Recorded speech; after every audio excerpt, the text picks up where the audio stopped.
Time ফুল যে বিভিন্ন ধরনের বিভিন্ন কালারের হতে পারে তা কোনো দিন ভাবতেও পারিনি।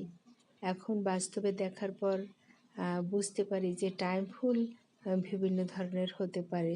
আমার বাবলু মূলত বিভিন্ন জায়গা থেকে এগুলো সংগ্রহ করেছে, কিছু মার্কেট থেকে কিনেছে। আর এই টাইম ফুলের কোনো যত্ন নেই, যে কোনো মাটিতে একটু লতা লাগিয়ে দিলে অসংখ্য অসংখ্য এখান থেকে গাছ হয়, ফুল হয়। মূলত যখন রোদ বাড়তে থাকে, রোদের আলোতে ফুলগুলো খুব সুন্দর হয়ে ফোটে এবং দেখতে দারুণ লাগে। ৬-৭ ঘন্টা ফুলগুলো ফুটে থাকে, আর ফুলগুলো যখন ফোটে তখন দেখার মতো। অনেকগুলো অবশ্য চুপসে গেছে, যে সময় ফুল ফুটেছিল তখন আমি ভিডিওটা করতে পারিনি, এজন্য সরি। এখন কিছু ফুল একদম চুপসে গেছে, আবার কিছু ফুল আছে। আর আমি মূলত এই ভিডিওটা করেছিলাম সকালবেলা।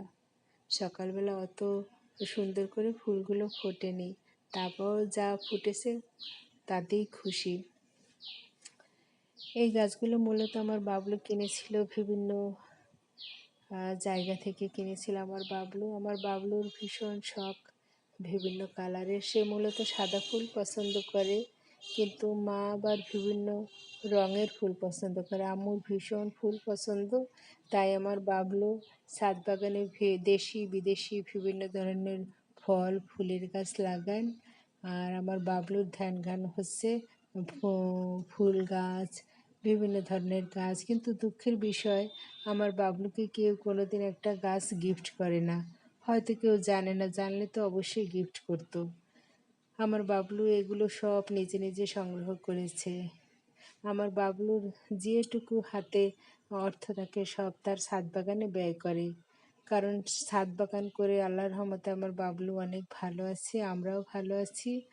আর ফুলের গাছের পাশাপাশি আমার বাবলু সবজি করছেন, ফলমূল করছেন।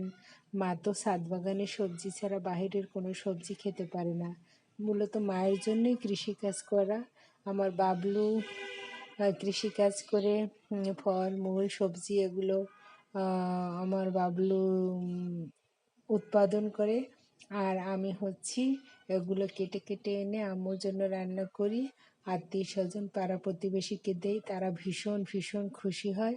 তাদের খুশি আমাদেরই খুশি, কাউকে বঞ্চিত করা হয় না। একটা হলে নিজেরা একটু রেখে অন্যদের খাওয়াতে চেষ্টা করি। মানুষকে খাওয়াতে, মানুষকে কোনো কিছু গিফট করতে খুব ভালো লাগে, কিন্তু মানুষের কাছ থেকে কোনো কিছু নিতে ভালো লাগে না। কারো কোনো জিনিস খেতেও চাই না, আর কারো কাছ থেকে কোনো কিছু নিতেও চাই না। এইটা একটু খারাপ দিক আছে, কিন্তু বাকিগুলো দিক ভালো আছি। মানুষের কাছ থেকে কখনো কোনো দিন কোনো কিছু নেই।